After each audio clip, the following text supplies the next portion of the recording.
Guardián de nuestro origen, el videopodcast del Museo Canario.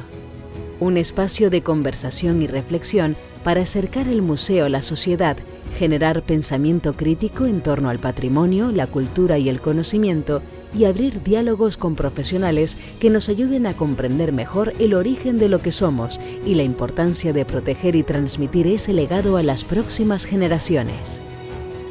Con la colaboración de Red Eléctrica Redella. En este episodio ponemos el foco en la memoria colectiva como base de la identidad y en el papel de la historia en la construcción de una ciudadanía consciente de su pasado y su presente.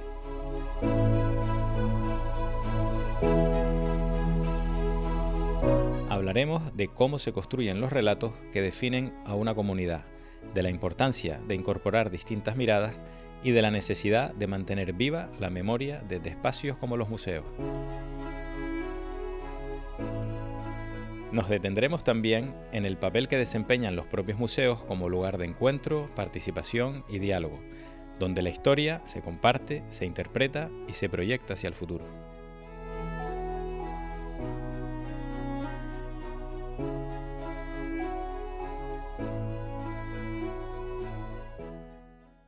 Juan José, bienvenido a Guardián de nuestro origen. Muchísimas gracias. Me parece una oportunidad interesante para reflexionar sobre cuestiones que son mucho más vitales de lo que a diario nos planteamos. Pues vamos a hablar hoy de identidad, de memoria y del relato que se construye en la sociedad.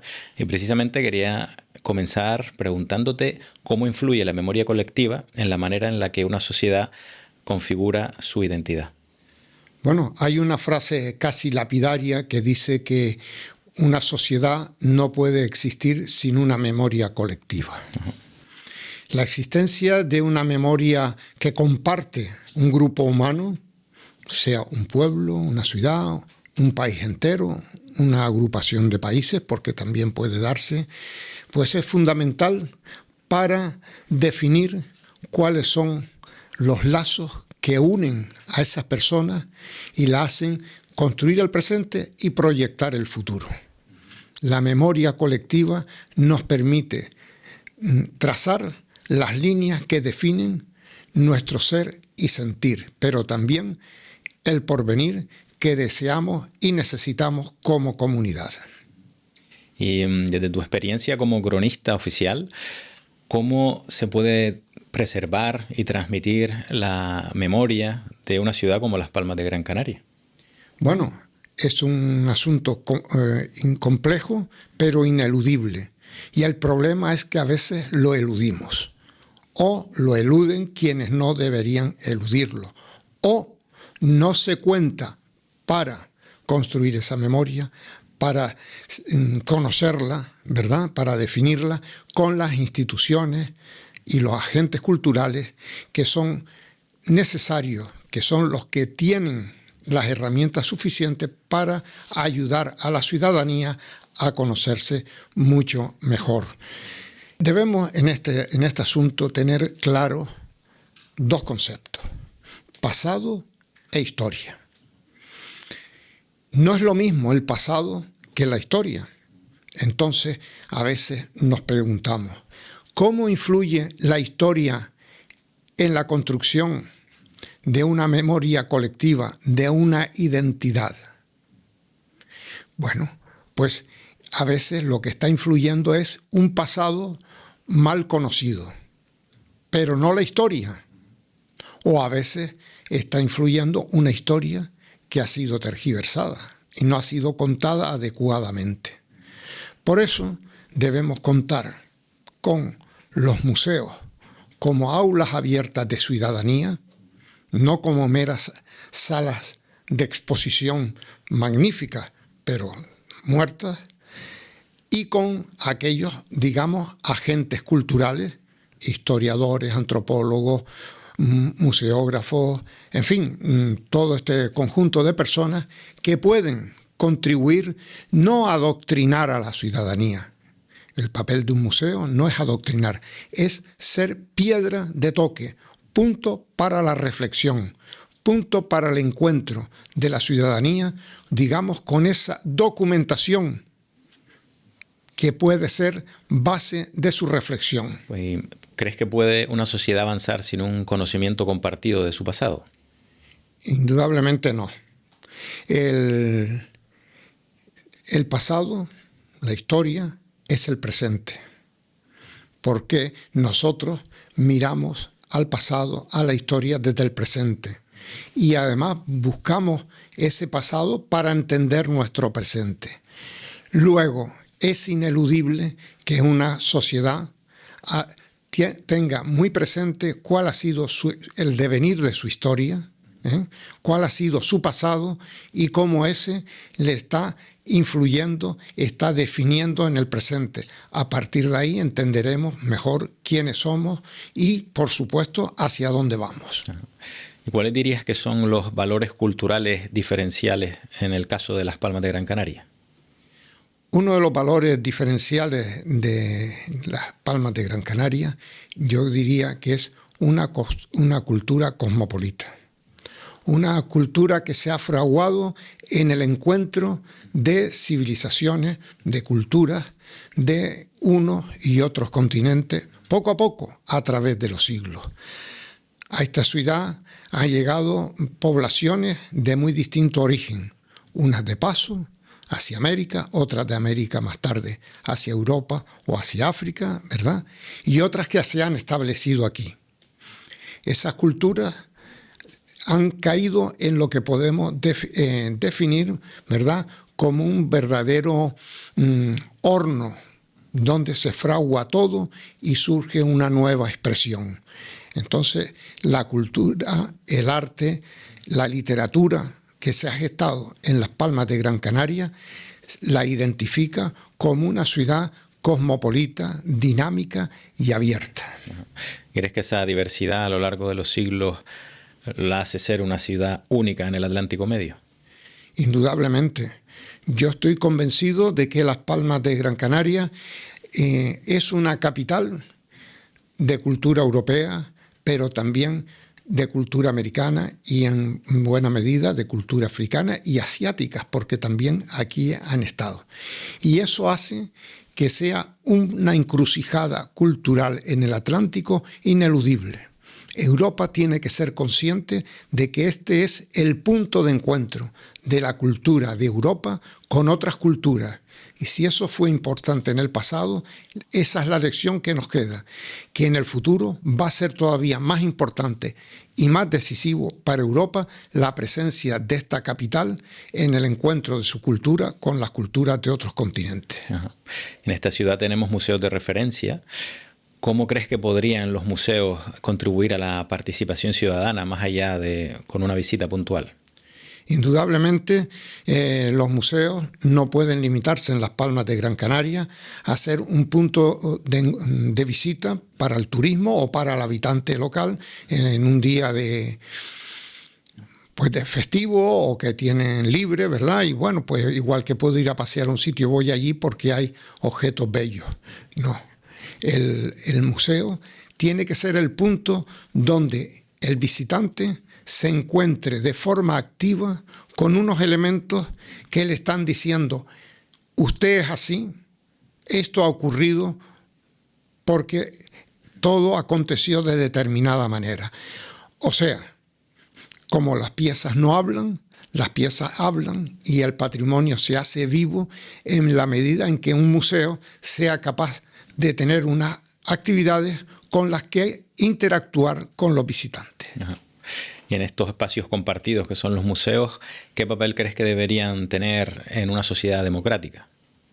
Bueno, en una sociedad democrática yo creo que el primer elemento que debe difundir es que ese patrimonio es patrimonio de todos. Hasta ahora muchas personas piensan que aquellos objetos que están dentro de un museo, bien sea el Museo Canario con su sección de arqueología o esa magnífica biblioteca antigua y hemeroteca, o bien sea en un museo, como puede ser que ahora se restaura el Museo Néstor, que los cuadros que están en su interior son propiedad de los que llevan el museo o de 4 autoridades, ¿verdad? Pero es que esto es una idea mucho más difundida de lo que creemos. Entonces, el primer mensaje debe decir: mira, este es un patrimonio que es suyo. Nosotros gestionamos como técnicos su conservación y su difusión, pero usted tiene que participar de todo ello, siendo vigilantes de que esto se haga bien, disfrutando de las actividades y participando en ello, aportando sus ideas, ¿verdad? Y aportando una comunicación, un diálogo sobre todo ello. Y entonces construiremos una memoria colectiva mucho más correcta. ¿Cómo pueden los museos convertirse en un lugar donde generar ideas, reflexión y debate? Bueno, me parece que esta es una cuestión básica que además tengo en la cabeza desde hace tiempo.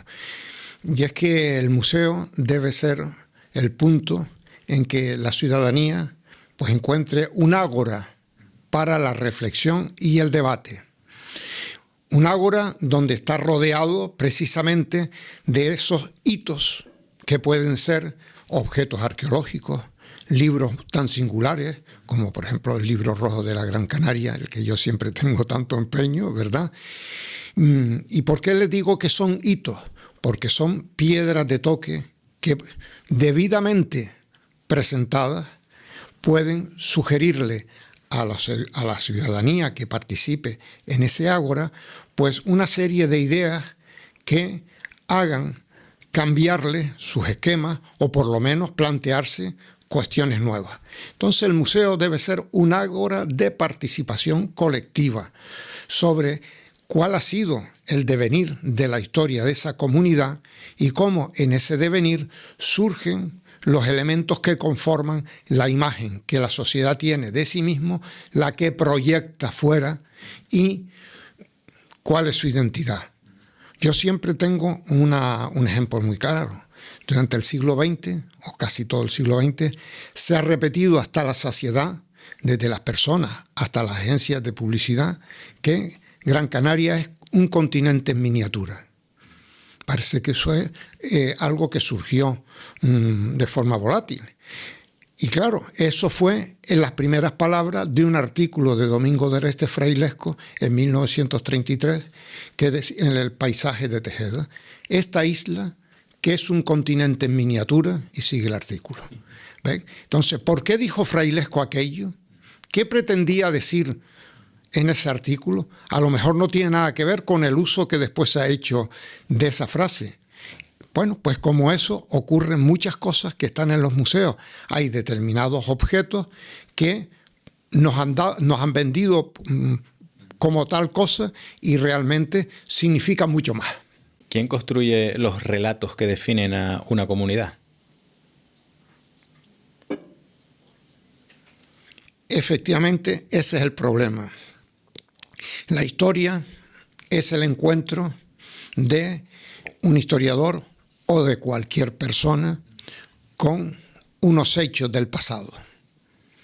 ¿Y la historia qué es? La interpretación que se hace de esos hechos del pasado. Indudablemente un historiador profesional hará la construcción de un relato técnicamente, historiográficamente adecuado, correcto. Y cuando no es así, pues se le corrige por otros compañeros o colegas, ¿verdad? Pero la población en general, ¿cómo construye ese relato que deviene de su encuentro con hechos del pasado? Bueno, pues yo creo que más que en un trabajo con técnicas historiográficas, pues proviene de lo que oye. Todo lo que se transmite de generación en generación. ¿Cuántas cosas no conocemos nosotros? Es que en casa siempre se dijo, mi abuela siempre me contó tal cosa, ¿verdad? Yo recuerdo el relato, en mi familia se comentaba, de cuando llegó el primer avión a Las Palmas de Gran Canaria y fueron en una tartana a Guanarteme a ver aquel avión. Claro, lo vio el padre de mi abuela. O sea, entonces, ¿qué relato se ha construido? Porque en el tiempo ese relato va cambiando. También, ¿dónde cogemos elementos? Bueno, pues vemos los rótulos de muchas calles. Oye, ¿y este rótulo qué? No, este era un personaje no sé qué. Y eso vamos construyendo. Y después también hay ideas que pueblan el ambiente.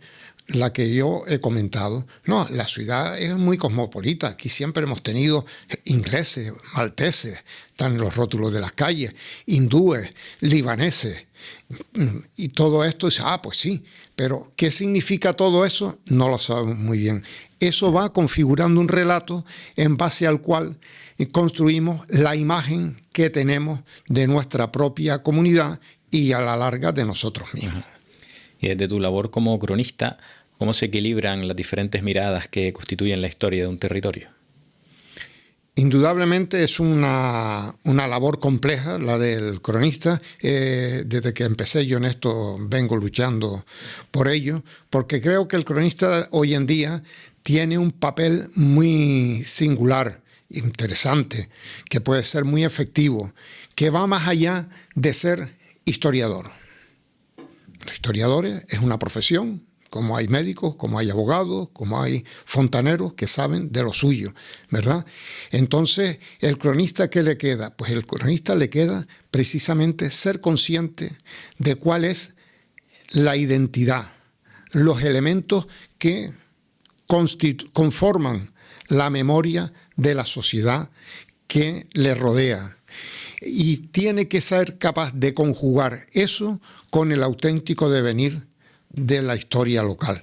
Y en esa conjugación ofrecer al ciudadano un encuentro con un relato adecuado, que sea lo más real posible, donde el ciudadano se encuentre con un presente que se sustenta en un pasado real y a partir de ahí ver por dónde camina. La labor como cronista también supone integrar o incluir diferentes voces, diferentes miradas. Es decir, que el relato y la historia que al final se va a contar no solo incluye un único punto de vista. Indudablemente, yo como cronista siempre me gusta citar a mucha gente. Nunca me gusta decir, es que yo creo que esto es así y lo limito a lo que es mi encuentro con el pasado. No, yo creo que la labor del cronista, mire usted, esta visión de lo que supuso, por ejemplo, los primeros años de la aviación en Canarias fue vituperada por escritores como Alonso Quesada y El avión que se fue, ¿verdad? Pero también pudo haber otros personajes que no estaban tan conformes con lo que la aviación podía suponer para Canarias. Entonces, bueno, pues yo podía decir, pues eso es un loco, ni caso le haga, por no sé qué. No, yo siempre planteo la forma en que vieron un determinado hecho unas personas y otras, unas instituciones y otras, porque a veces las confrontaciones son entre instituciones. ¿Por qué?